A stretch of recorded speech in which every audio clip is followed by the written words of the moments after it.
What up, YouTube? I'm here with my special guest. We out here. You actually came to a taste event. I did. I got a taste of the taste. How did you feel? It was pandemonium. It was believe what you on. hear, believe what you see. But was it fun? It was fun. Okay, cool. It was fun. The music was like ratchet as shit, which you don't really get in LA, and so I appreciated that. And it was packed out. So it's International Lesbian Day. Shout out to us. Holiday celebrate, y'all. And I've been actually watching you for, I don't even know, I want to say a long time, like over 8 years. God damn. Yeah, so I remember watching you alongside Amber, and I was like, you guys paved some ways for us. So, giving your flowers, because you know, you helped me and all the baby gays out here. So it's honored to be sitting here with you doing this. It's dope. Our idea was to ask everybody what dating is like in Los Angeles, specifically because we have quite the rap out here, and there's a reason for it. So we asked your questions about queer dating. I think we should dive into the most common asked one, which is, why is it so hard? You know why? I think it's a blessing and a curse. I feel like most of the time lesbians, or just gay people in general, feel like there's a scarcity. It's like, oh, I only have so many people to choose from because like, oh, I have to find them attractive, and then they gotta find me attractive, they gotta be a vibe. And by the time you filter all that down, you're down to 2 people in the whole city. And so I feel like dating here is hard because you got options, so it's like a blessing and a curse. Well, your history is that you lived here for how long? I lived here for 5 years. And now you don't, because you're like, no, I'm done. Yeah, I had to get out. A lot of people do that. I did that too, actually. I lived here for 3 and I left, came back. But I think as far as why it's so hard, I think it's because, one, everybody knows each other. The community is actually really small, even though it's big. It's bigger than most communities, but it's still very small because they love to come to the taste events and they love to come around the same people. There's so many times where I've been with friend groups and I'm like, how do you guys know each other? When you start to know a lot of people, it starts to get really complicated. So it's a lot of overlap. Yeah. It's a lot of overlap. And then everybody's experience with those specific people tend to be different too. And some are more toxic than others, but most of them are toxic in general. They're just... Like, I think LA is a great place to come to date and to just explore. I feel like I never question if a girl is gay or not. Like, I'm never like, oh, I'm interested in this girl. I don't know if she's gay, da da da da. It's like, you just go up to them anyway. Yeah. Because girls really are just about like vibes and a good time. Yeah. And maybe that's why they be toxic and shit sucks sometimes. There are a lot of questioning girls, that's for sure. And then they get wrapped up and then they do some shit that pisses us off, or the other, vice versa. But I think also the contradiction out here is that like LA in itself is a contradiction, because it's like LA and then you get here and it's like, we were just talking about, it looks like Gotham City at night. It's like, it's terrifying. Yeah. I think the same goes with people. There's a lot of beautiful lesbians. Like, we have a lot of actresses, influencers, and all these people that are, you know, doing these things in front of camera. So it makes them very appealing, but then you get to know these people and they're very shallow sometimes. They still have a lot of substance to them. That's what I find the most. Because I'm not from here, I'm from Jersey. So like, I'm just not used to people being so used to that mentality and that type of person, like just not having much to them. Like, a lot of people are like, I know they're dating, like they don't even have substance to themselves, and that's why they work. They do whatever all the time, and it's never anything crazy or deep. It's like, I feel like people just like arm candy. Oh yeah. It's like, especially because this place is so industry like driven. Like, people move here to be seen, like the main girl in the room. Right. And so it's like, people just get in relationships strictly for like the optics, like Kim and Kanye kind of thing. No, and it's like, and it's a move, it's a strategic like PR move. It's real. For a bag. It's scary. And it is what it is, but it's just like, you know, if that's not what you're trying to do and you come out here and you're trying to find love and stuff. That's not it. I don't know what to good luck. Most people that I know that are in love and are out here are usually they've met like years ago, or like their high school sweethearts or something where it was like built on some type of foundation. Not like at a club or a stripper or whatever. Like, and my personal experience has always been stuff like that. So you date a lot of strippers and I'm a dancer now, but I dated. Maybe I've like messed with, Okay.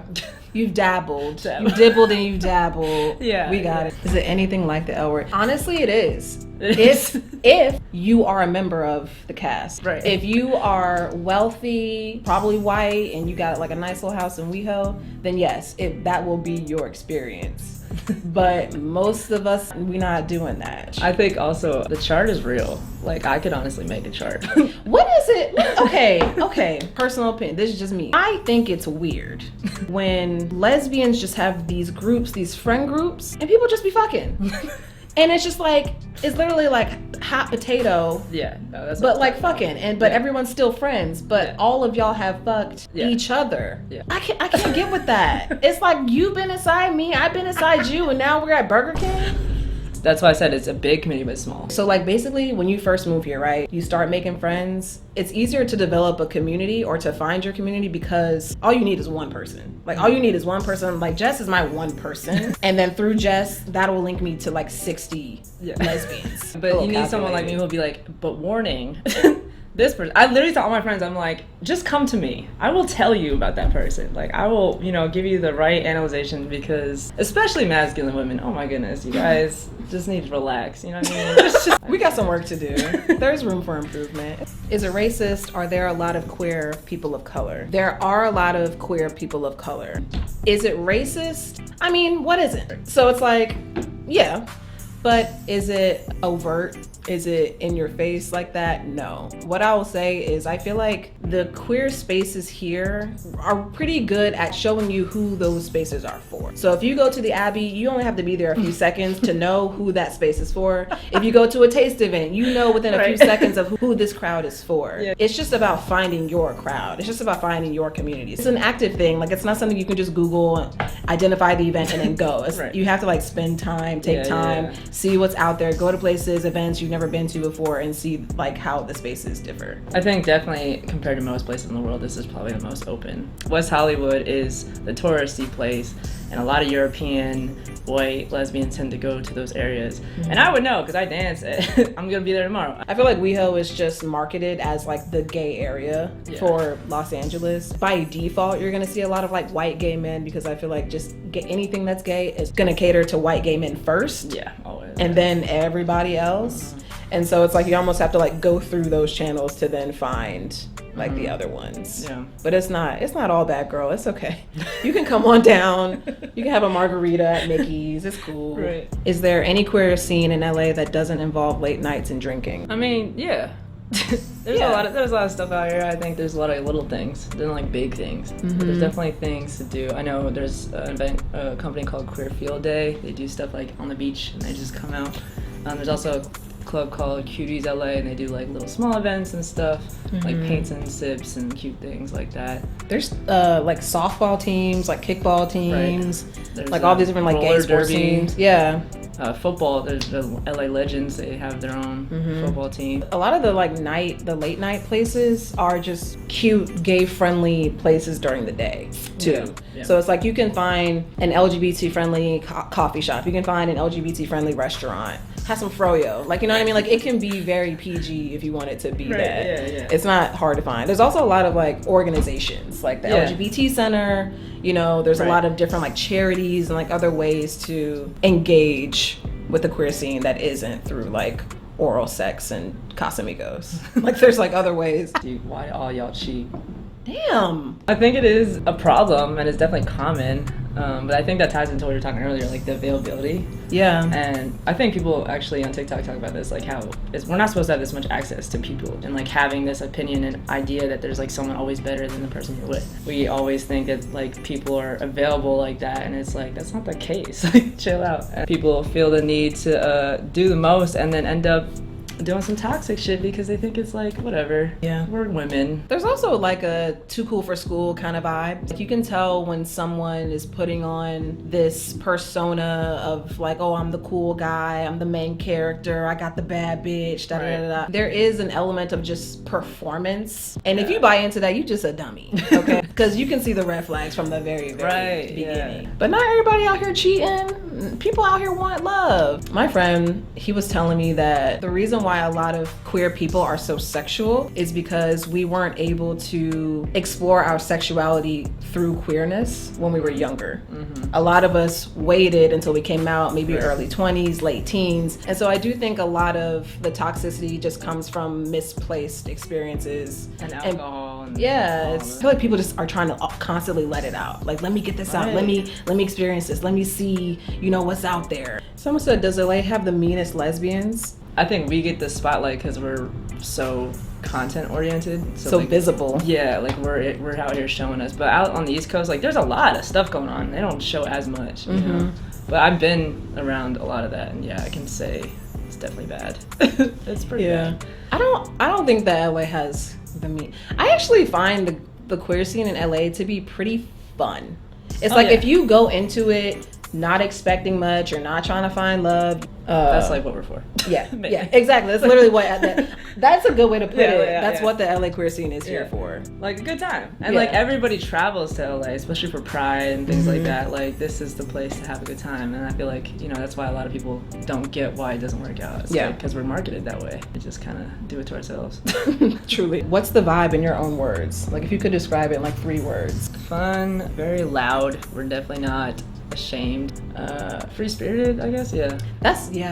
That's a good way to put it. At this point, we don't even think twice, but then other people around the world, like, they just could never imagine life like this. Being so loud with it and being so open and doing so many things publicly. I was also gonna say, like, comfortable. When I was on the East Coast, for example, there would be certain spaces where I felt like I had to adapt to it. Like, almost like shift my personality a bit to fit or to assimilate. Whereas I feel here, there's every type of gay. Like there's every type of style, there's every type of queer person, gender, like there's everything. Yeah. Like I never thought about, oh, what are people gonna think of me because I'm dressed this way? Or like what are people gonna think if they think I'm a boy or whatever? Like I never thought about that. So it's very freeing. I do these interviews for Taste, and we had a lot of viral videos, people talking about toxic exes and stuff, and that's very common. But somebody asked if there's any success stories. You have had a successful story so far. Yeah, I met my girl on Tinder. Really? She came over to my house, and we just talked and talked and talked and talked, and then that's my soulmate.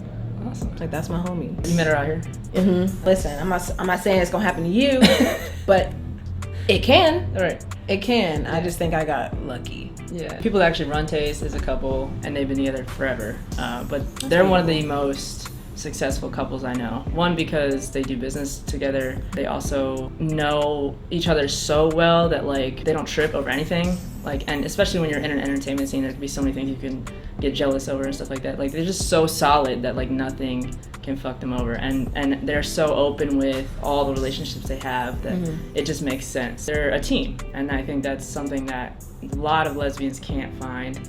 But it does exist, and I love having that example in front of me, especially working with them. Like it's beautiful to see not only real love, but also just something that is built in a way that business can work so well, and like support each other in their own ventures too. Because it's super important. Like when you're developing with somebody for years, like you got to be able to support them in all those ways. Like have a partnership, like a true partnership. Yeah, and that's what I feel like a lot of people miss. Like, oh yeah, we can have great sex, we can love each other, but can you heal? Right. That, and make money together. Can we expand in things together? Can you actually have talks where we don't fight and like break up because of it? Like it definitely does exist. It's very fucking rare. It's sad. Yeah. But it feels like it's like that no matter where you are.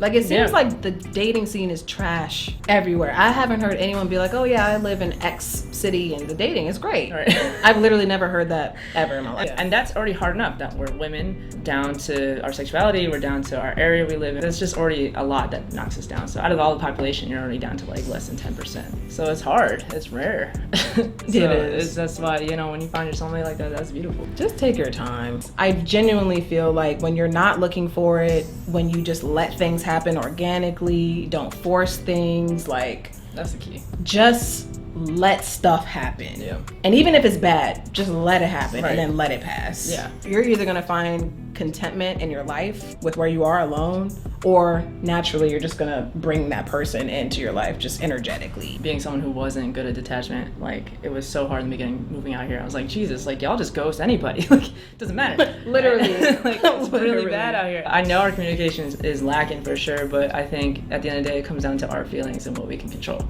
Yeah. So I just had to learn to be like, okay, if they leave, that's cool, it's their loss. Like that's just how you have to look at it, and you can't take that personally. And then I ended up starting to be a person person that had to move on because I just knew it wasn't gonna work. But I wouldn't ghost. Like, I learned from those extremely traumatizing experiences and just being like, hey, I like you, but let's just stay friends. Like, you know, I'm upfront with it and stuff. And I feel like that's so hard for people, but it makes things so much more simple from the start. Now we know what the contract is. Like, now we know what's going on. Yeah. Like, there's no weird expectations. Like, no one's gonna get their feelings hurt. I mean, maybe somebody might get their feelings hurt, but at least it's honest. Because when you're honest, you can't be mad at that person. Like, you told they let you know. Right. You told the truth, and they have to deal with it. Like, I used to, as an empath, take that on and feel guilty for like what they felt, and I was like, well, I told them how I felt.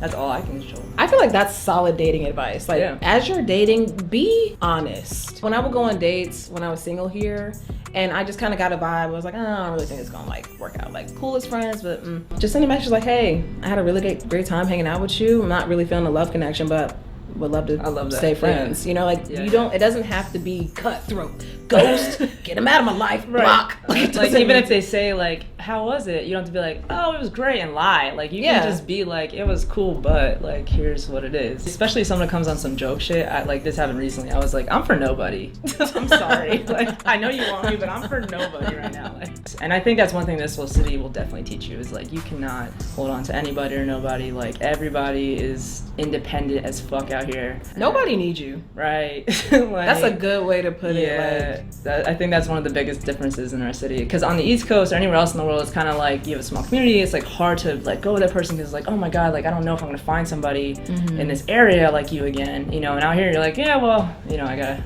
do this and I gotta go. Someone said, do people mainly care about looks? If you're one of those lesbians that actually are just trying to do this for YouTube and shit, which is a real thing, a lot of your favorite YouTubers are together just for YouTube. That's a business partnership. Like, there are people who are here just to be pretty, but that's where it ends. That's where when you come here, you just have to be aware of where you're coming. Be aware of the environment, be aware of the industries that are going to be around, because that is really going to inform the rest of the experience. People absolutely care a lot about looks here. Yeah. Just out here, it's just different. Like, if I do have the options, then I'm gonna, you know, wait till the option's right, I guess. Like, if I don't and I'm on the East Coast and I'm miserable, and maybe I might, you know what I mean? Yeah. But on the flip side of that, there's so much creativity in this space. Like, people doing stuff you literally never heard of. Like, there are industries here that I've never even heard of. And I still learn. Yes, like, and so there's so many different types of people here. So many people have different looks, like people who just look differently than anyone you've ever seen before. And I know that it can be annoying to like deal with people who are so career focused, but at the same time, it's inspiring to be around people who like eat and live and breathe like their craft. There's just something about the LA glow. Like, if you have any friend or if you know anyone who's ever moved to Los Angeles and they've been here for a minimum of 2 years, you just look hotter. There's something about the sun here. I don't know what it is. Well, like, there's definitely a pressure to do that, for sure. Especially walking into like an event, say like a taste event, like it's very hard to just be there. It's your first time and not feel kind of intimidated because there's a lot of people who, you know, just look very good. It kind of forces you to be like, okay, what can I expand in myself to make me feel kind of on their level or whatever. Yeah. I think apps out here are used, it's definitely not as relied on as say like everywhere else in the world because you don't have as many events and like things going on. I actually met a lot of girls and gone on dates with them from the apps and stuff, and most of them have not worked out. It's a tool like everything else. It is. It's the apps don't promise you love. It just to meet people. Literally, like I want to say over 10 plus women I've met. I've like introduced them to what I do or whatever, and then they ended up getting submerged in the scene, and then like we just be cool friends. You're like the gateway lesbian. I really, yeah, you know what? You are. Really You're the gateway. It's like any girl who tries to come at you is going on the other side of that. You're gonna be open up to a whole new world. It's like Narnia. Like I said, it's helped me detach. It's helped me be a person of just the people. Like I just here for everybody else, really. And like I've literally dedicated my career, like everything for everybody else to just thrive out here. Yeah. So the one day that I do find love, I hope everybody celebrates for me. I want to be the person to do I want to ordain it. Please.